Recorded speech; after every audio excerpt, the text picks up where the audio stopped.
could enter clearly. They designed rooms of logic and reason where decisions could be made. And they even created a tower of knowledge to watch the pattern of society and predict what storm or blessing might come. But after a while, the blueprint stored away. Other people discovered it. They copied it, they changed the names, and even assigned their names as the architect. And so they began building smaller parts of the house. Century passed. Then in the modern age, engineers and builders came with powerful tools, electricity, computers, machines. They realized that this old blueprint has everything we need.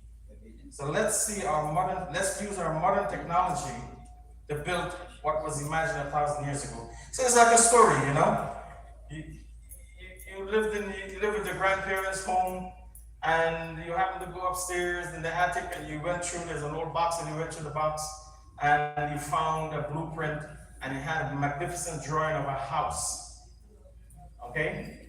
So back in your grandfather's days, he probably didn't have the technology, he probably didn't have the means to construct this home. But now you are in this age now, and you have all of these materials available to you.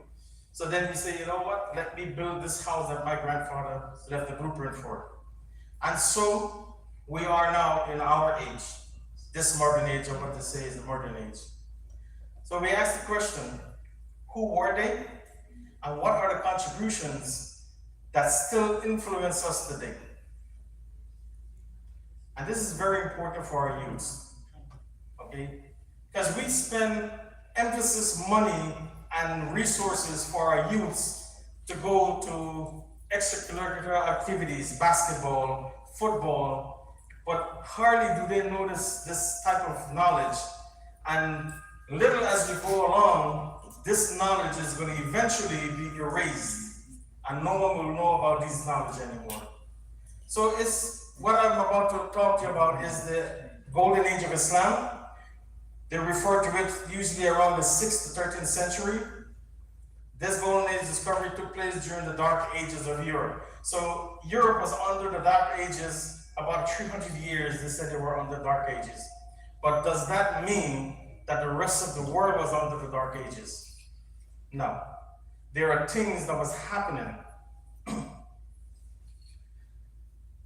The Muslim civilization had extended from North Africa, from east to west of North Africa into Spain, and all the way up to the Asian subcontinent. During this time, men and women of different faiths, cultures used to gather, and then during this time, what used to be at that time in Baghdad, they had a house by the name of Al-Hikmah, the house of wisdom. And this is where they used to converge. And knowledge used to translate and flow through this house of knowledge, this house of wisdom. So you have scholars used to come from the west and from the east, and they will converge and they will exchange knowledge. So Baghdad became the world's most important center for science, psychology, medicine, and education. And it was this time that when Harun al-Rashid was the Amir of their dynasty. If you look at the chart, it would show you the stages of the ages of Islam. So we see from 570 to 632 was the life of the Prophet ﷺ. 632 to 661 was the rightly guided Caliph, radiallahu anh. From 661 750 was the Umayyad.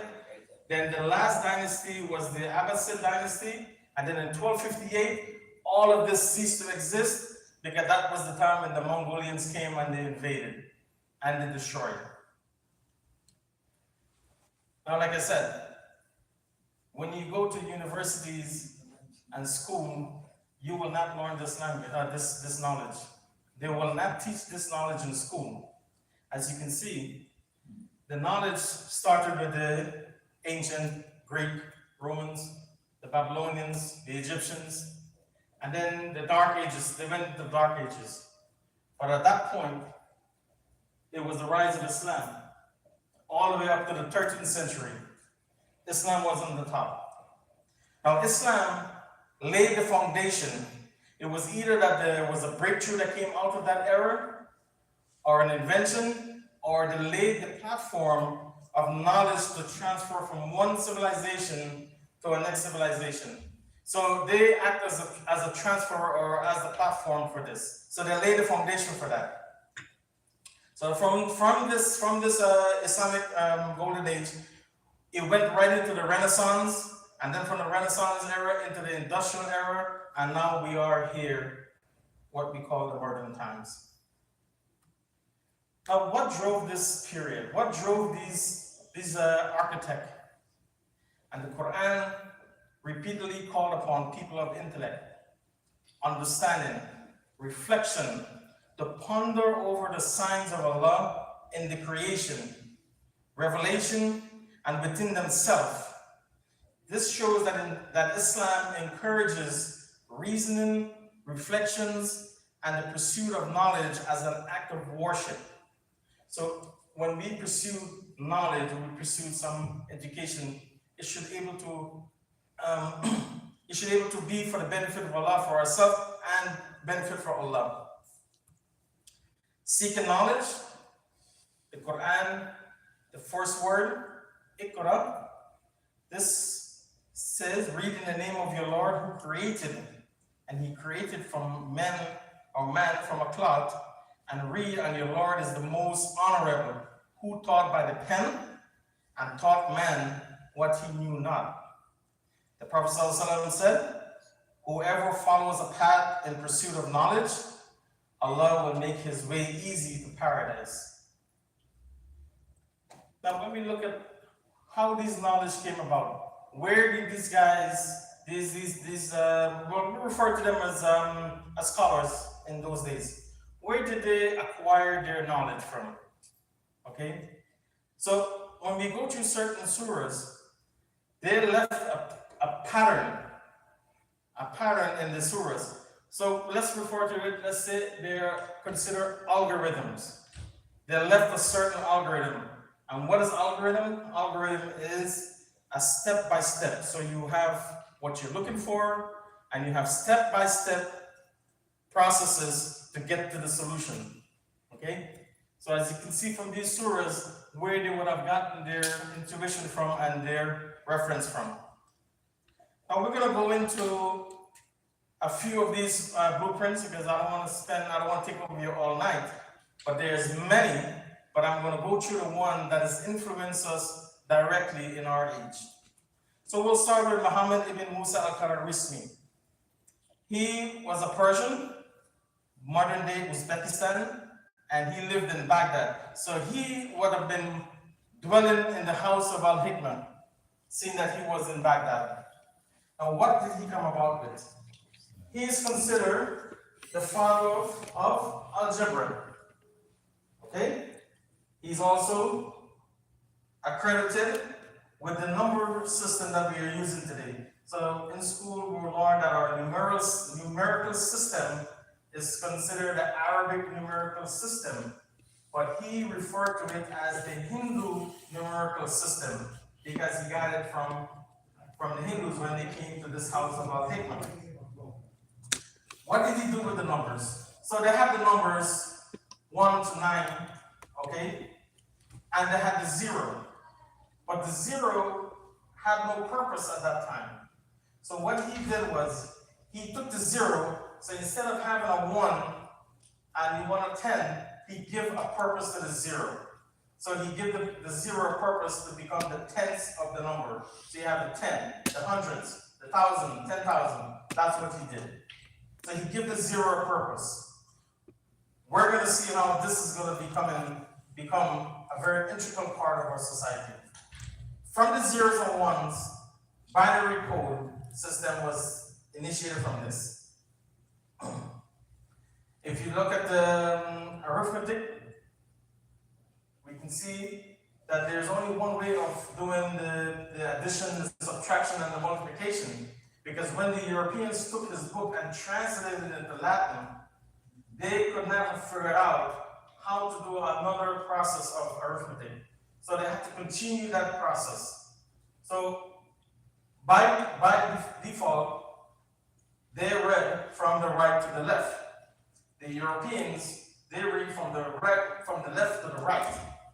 So we see that additions couldn't have done another way. They had to do it from the right to the left. Same as multiplication and division. So they translated this book into Latin, 1145. It was used until the 16th century as the principal mathematical textbook in Europe, in European university. So this was one of his problems that he had. This is how he would have done his algorithm. So he would write out the question, or what is it that he wants to do, and then he would write a step-by-step computation to get to the result. Okay? So you see, I mean, I think students who go to school, they would learn this in school also. They would learn word problems, word mathematical problems. Then you will have to come up with the equation, and then you will have to solve the equation. Okay? Now, I put this into ChatGPT, and I asked it to solve. And as you can see, it's a very complex equation. He wouldn't have had access to the x and the okay? So imagine that he had to do that by words. But today, with our modern equation, you can see that it was a very complex equation to get to the answer. Now, why would have used these kind of equation? That time they had businesses, they had markets, they had to do calculation for inheritance.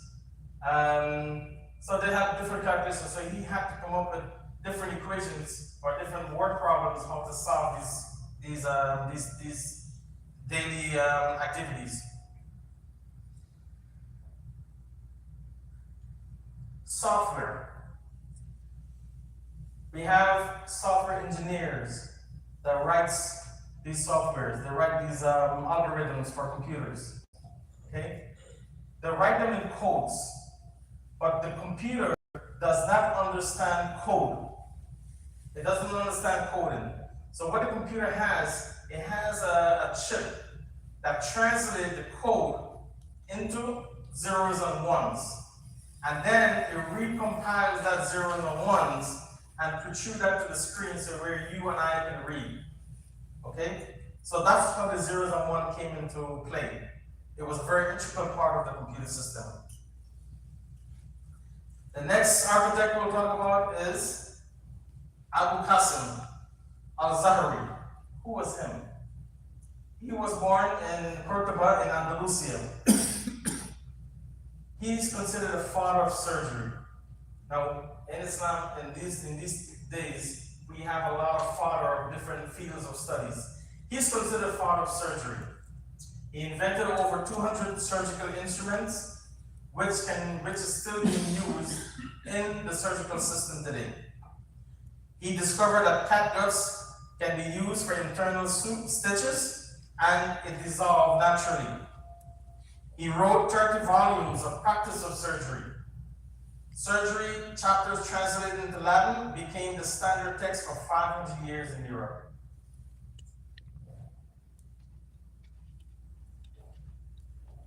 The next architect we'll speak about is Abu Ali al-Hasan ibn al-Haytham.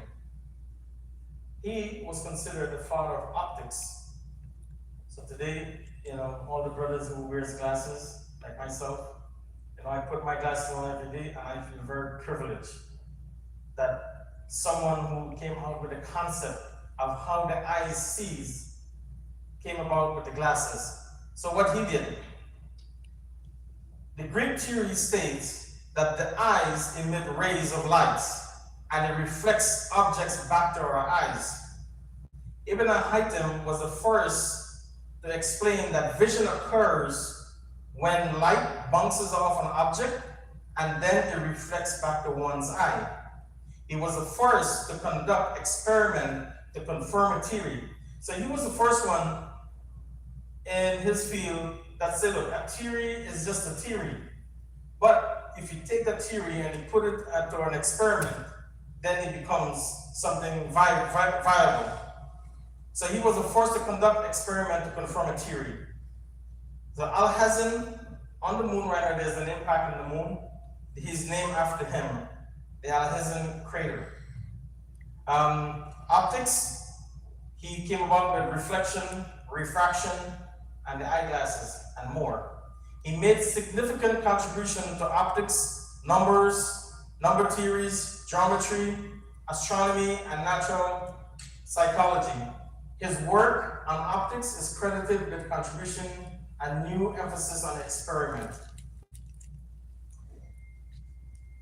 The next architect we'll speak about is Ismail al-Jazari, or Ishmael al-Jazari.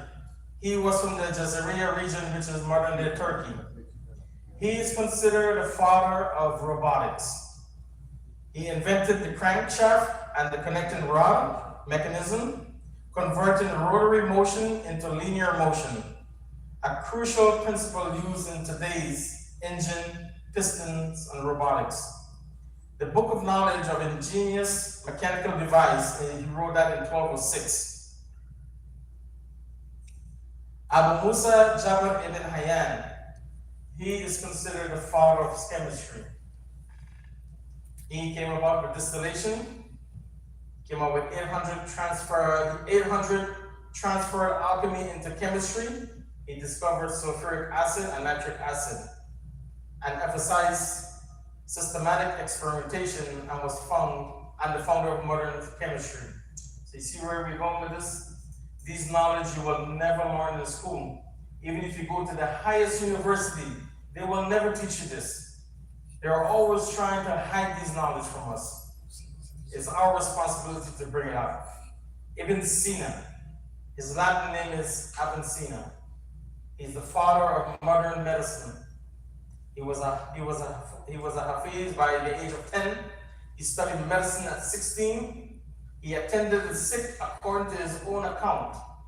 He discovered new method of treatment, archives, full status as a qualified physician at age 18, and he wrote 4 volumes of books named The Canon of Medicine, used until the 15th and the 16th century. And what I want you to do, I want you to take a look at this list. Do you find any of these in your home currently? Look at who invented it or who came about with it, and see if you can find any of these in your home. This you will never learn in the school. Again, I'm telling you. Because in all of these items on there carry their blueprints, carry their knowledge. The camera obscura. What is this camera obscura?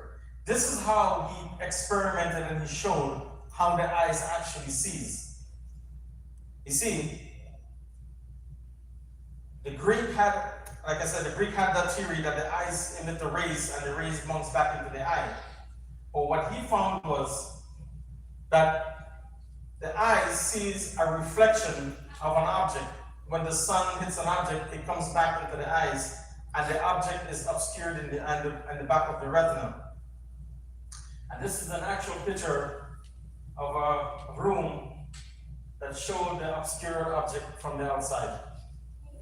Now, if you want a copy of this, I can give you a copy so you can experiment with that on your own at your home. This is good experimentation for the kids. That you can work with it as a family. Okay? I did this with my family, and it came out exactly the same way you see it on the board. Refraction and reflection. That was his. He did that. That was his field. The camera came out of his studies. Eyeglasses came out of his studies. That was the breakthrough that's left us and is benefiting us. Who remember December 25th, 2021? It was the height of the COVID. On that day, NASA launched their James Webb Telescope. It was Elon Musk's first rocket ascension with SpaceX, and SpaceX is the one that took this telescope up. This telescope was in the making for over 25 years. Now the concept of this telescope, why they send this up? This telescope is there and is capturing the birth of new stars from other galaxies. So those stars, the light might have left millions of light years, and it's now reaching our galaxy. And James Webb is capturing the new birth. Every day is capturing something new. That was, if you look into that, that's all reflection. That all goes back to Ibn al-Haytham. Microchip. What does the blueprint has to do with microchip? So in the microchip, you have a logic section, which has the zeros and the one computation. But what's the zeros and one? How does it compute? It's transistors in the chip that flashes 1 for active, 0 for inactive. And that's taking place in the microchip. The next one is the crankshaft, like we talked about. Well, Al-Jazari came about with that. And that is in any modern motor cars or machine in our times. The Da Vinci robotic surgical equipment. Eventually, you will see these in the hospitals. This was named Da Vinci, which was a wrong name to begin with, but because it was designed and it was invented by the Europeans or the Western world, the name Da Vinci was given to this machine or this surgical equipment. As you can see, most of the equipment on this surgical equipment came from Al-Zahari, from his 200 inventions of his equipment that he invented. So that was the basic of it, is the surgery, Al-Khwarizmi algorithm. So you obviously have a computer to operate it. You have a camera, which goes back to Ibn al-Haytham, and you have robotics, which goes back to Al-Jazari. So algorithm is the most effective blueprints in all of the modern equipment. And where did that come from? Now here's very interesting. What is the heart of all the algorithms? When Allah wanted to create something, it says, kun fayakun, be and it is. Okay? It's automatically happened, but for us, we have to take time to come up with the algorithm. We have to come up with what we want to do and the step-by-step computation how to get to the result. So Allah, his command is only when he wills a thing, he says, be and it is. And each one travels in an orbit. Indeed, all things were created with qadr, with precise measurements. So, kun fayakun is Allah's creative command, where for his command, when he intends a thing, he only says, be and it is. Now, when we look at the creation of the universe, what is the dominant pattern that we're looking? So let's say we're looking from the top, looking down. The dominant direction or the dominant pattern that we're looking at the universe is a counterclockwise direction. Okay? The universe itself moves in a counterclockwise direction. The galaxies, the planets, the moon, the atomic level, the Islamic ritual, when we go to make Hajj, we move around the Kaaba in a counterclockwise direction. The natural phenomena also follow this direction. Hurricanes, cyclones, the ocean, the Earth's Coriolis effect. Each run or float in an orbit dictated by Allah. So it makes a lot of sense. Okay? If Allah is the one who created the universe and He created us, when we look upon ourselves, even our creation of our body, most of our organs moves in a counterclockwise direction. Why? Because if we move in a different direction, it will go against the order of the pattern. So, the heart moves in a counterclockwise direction. Our DNA, our locomotive, so when we walk, we tend to bear a more of a counterclockwise direction. The Prophet ﷺ said, this matter of Islam will enter each and every place that the night and the day reaches. And Allah will not leave a house, whether of mud or hair, except that Islam will enter it. How is it that Islam will enter it? Is it we're given dawah, okay? We're given street dawah, we're talking to people. But in our modern age, we have about 8.2 billion people on this earth. Out of that 8.2 billion, 70 to 80% population have access to a cell phone or a computer or any device that gives out messages. We look at social media, 5.4 billion has social media, 60 to 70% have Instagram. So you have all of these platforms, all of these devices that gives out message. And Islam is able to reach billions of homes. And this is all from what? From the event of Kun Fayakun, that Allah has laid out the pattern and He laid out how this is going to enter at our modern times. So if we look at the golden age of Islam, we have Al-Khwarizmi is the father of the algorithm, we have the father of optics, we have the father of cryptography, we have the founder of geoset, we have the master of logics. Then from that, in our modern technology, we have algorithm computers, phones, cameras, processors, navigation, GPS, cryptography, internet security, and then those they're implemented into phones, tablet, laptops, TV. These are all devices how Islam is entering into our home.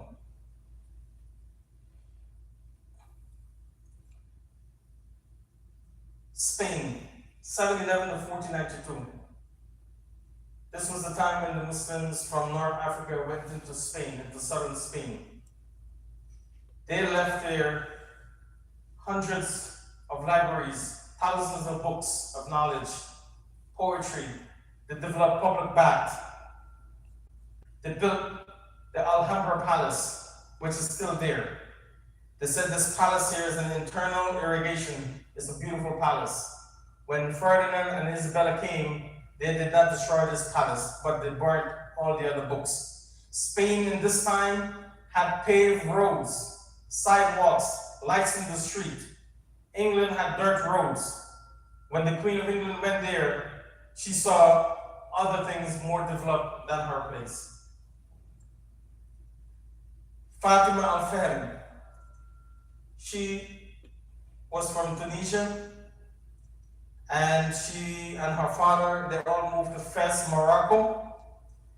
What she did was, she built the first university or degree-issued university in the year 800. So she built the oldest university in the entire world. Not Harvard, not Oxford. She built the university along with a mosque. And this university had a very high prerequisite to get into. It still exists, and it is a still operating university.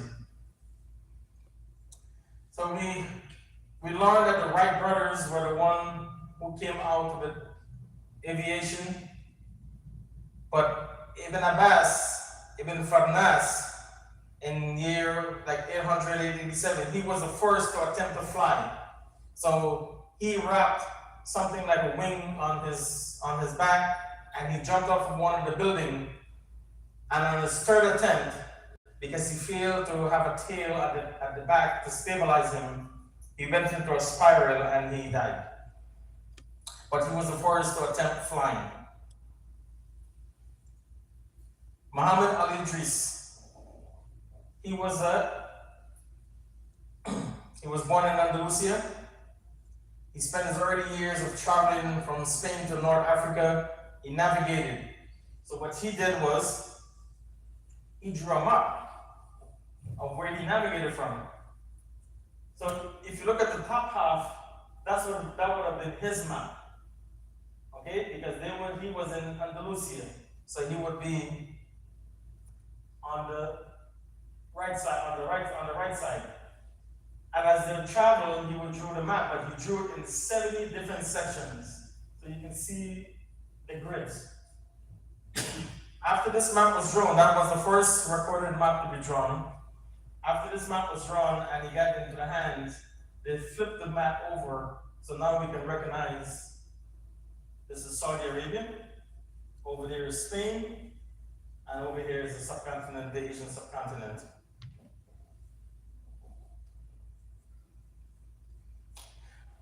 When we went to school, we learned that the solar system is stationary, it does not move. The sun is stationary actually, and the planet is what moves or rotates around the sun. But in Surah Yasin, the sun runs to an appointed term. The sun and the moon each floats in an orbit. And then it says, the sun and the moon moves by precise calculation. And when the sun is folded up, nothing was mentioned about the earth. So this question was asked to the Shuyukhs in Saudi Arabia, why does the West teaches in school that the solar system is stationary and the earth rotates around the sun? And then he mentioned these ayats from the Quran. He said, I don't know why they teach that, because the Quran never mentioned about the earth. It only mentions about the sun. So then you can look at the sun and picture it, look at it not from the top, but from the side version. And you can see that the sun is moving and is pulling the planet along with it. So to put everything into perspective, where we are now, because all of this we are going to leave. So here's some numbers. The Milky Way galaxy moves at 1,400,000 miles per hour. The sun orbits the Milky Way galaxy at 536 million miles per hour. The Earth orbits the sun at 66,000 miles per hour. The Earth rotates on its axis at 1,000 miles an hour. The moon goes around the Earth at 365 miles an hour.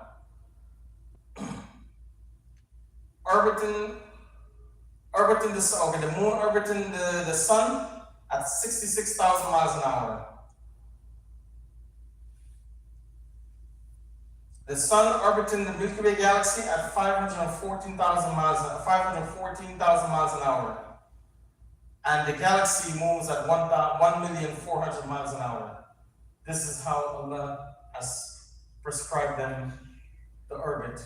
So, and they don't collide with each other. They are in their own orbit at their own distance and their own speed. So when we look at the creation and we look where we are, and these blueprints that was left by these scholars, we tend to wonder, why is it that we are in the situation we're in?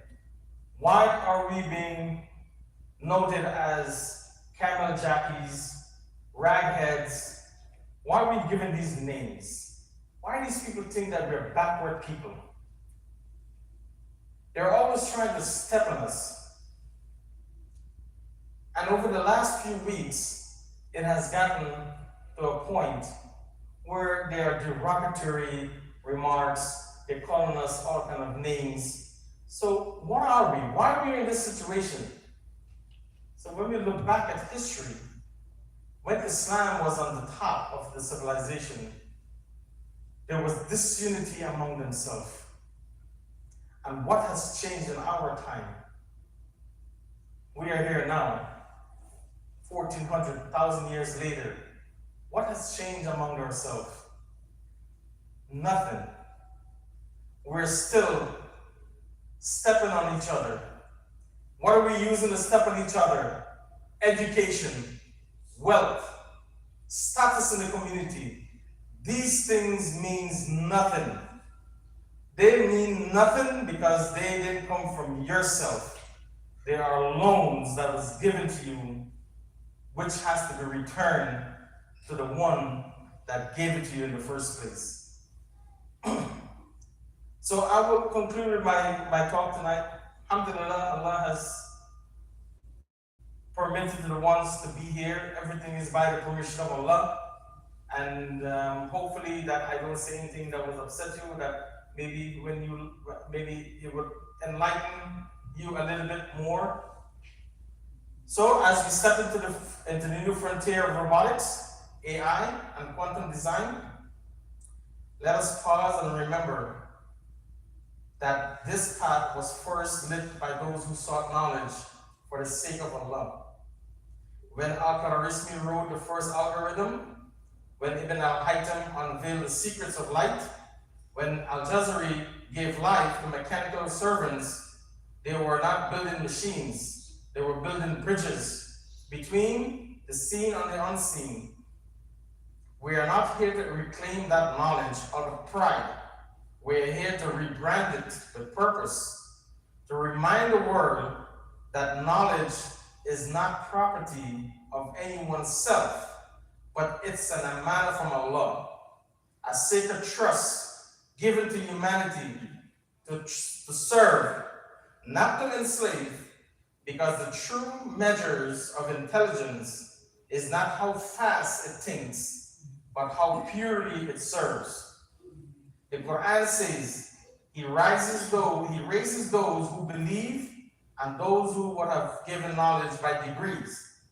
So, as we stand here on the edge of the new era, let us walk with the same light that guided Al-Jazari gears, the same curiosity that opened Ibn al-Haytham eyes, and the same faith that filled every ink stroke of our scholars before us. Let this be the rebirth of knowledge, not divided, but restored. A knowledge that sees creation as a sign and humanity as its guardian. As we move forward, let every inventor and every thinker and every dreamer carry this prayer in their heart. My Lord, increase me in knowledge. The light has returned, and it's time we carried it forward together with dignity and honor. And with this, inshallah, I will close off. And I want to thank you very much and thank the board members for allowing me to come here and to relate this little knowledge to you, inshallah. And I hope that it brings some benefits to you and for our youth. Jazakallah khair. Assalamu alaikum wa rahmatullahi wa barakatuh.